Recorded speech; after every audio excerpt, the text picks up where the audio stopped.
ओम गंगणपते नमो नमः। श्रीमद् वाल्मीकि रामायण बालकांड 11वां सर्ग। सुमंत के कहने पर राजा दशरथ को सपरिवार अंगराज के यहाँ जाकर वहाँ से शांता और ऋष्य श्रृंग को अपने घर ले आना। तदंतर सुमंत्र ने फिर कहा, राजन, आप पुनः मुझसे अपने हित की बात सुनिए, जिसे देवताओं में श्रेष्ठ बुद्धिमान सनत कुमार जी ने ऋषियों को सुनाया था। उन्होंने कहा था, इक्ष्वाकु वंश में दशरथ नाम से प्रसिद्ध एक परम धार्मिक सत्य प्रतीक राजा होंगे। उन्हें उनकी अंगराज के साथ मृतकता होगी।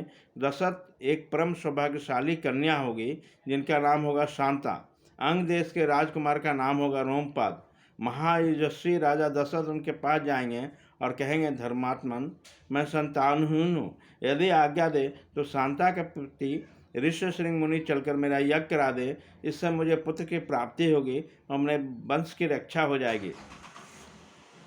राजा की बात सुनकर मन ही मन उस पर विचार करके मनुष्य राजा रोमपाद शांता के पुत्रवान पति को उनके साथ भेज देंगे।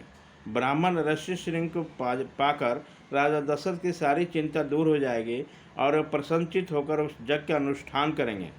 यक्ष की इच्छा रखने वाले धर्मज्ञ राजा दशरथ वह हाथ जोड़कर द्विज श्रेष्ठ ऋष्यशृंग का यज्ञ पुत्र और स्वर्ग के लिए वर्ण करेंगे तथा वह प्रजापलक नरेश उन ब्रह्मऋषि के साथ अपने अभीष्ट वस्तु प्राप्त करेंगे।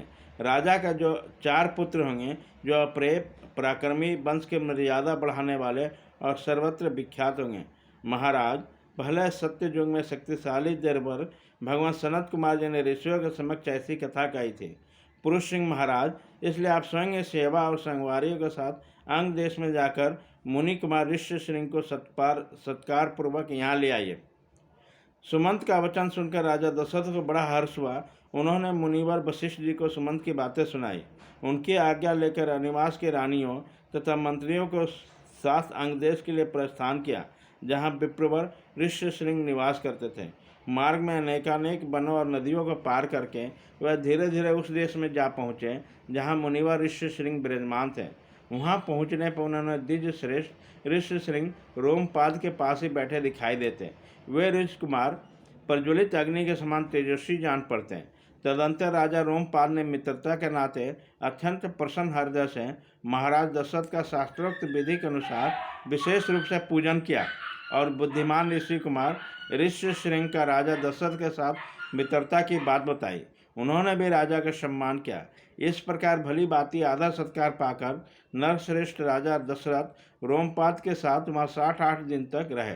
उसके बाद वह अंगराज से बोले, प्रजापालक नरेश, तुम्हारी पुत्री शांता अपने पति के साथ मेरे नगर में पदार्पण करें, क्योंकि वहाँ एक महान आवश्यक कार्य उपस्थित हुआ है।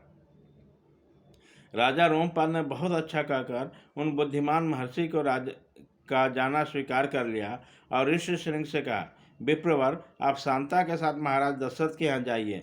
राजा की आज्ञा पाकर उस ऋषि पुत्र ने तथास्तु कहकर राजा दशरथ को अपने चलने की स्वीकृति दे दी।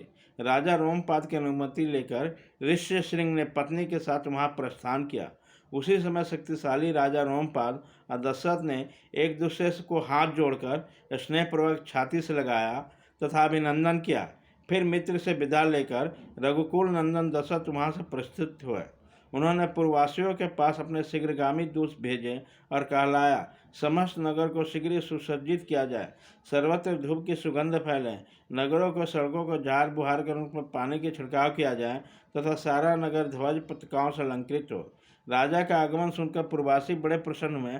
महाराज उनके लिए जो संदेश भेजा था उनका उसमें पूर्ण रूप में पालन किया। तदंतर राजा दशरथ ने संग और दुतंबिनी आदि बाणों के साथ ध्वनि के साथ विप्रवर ऋष्यशृंग को आगे करके अपने सजे सजाए नगर में प्रवेश किया। उन द्विज कुमारों का दर्शन करके सभी नगर निवासी बहुत प्रसन्न हुए।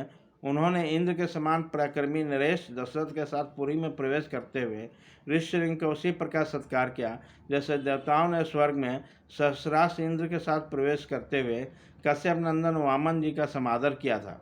ऋषि को अंतःपुरम में ले जाकर राजा ने शास्त्र विधि के अनुसार उसका पूजन किया और उनके निकट आ जाने को अपने को कृत्य माना।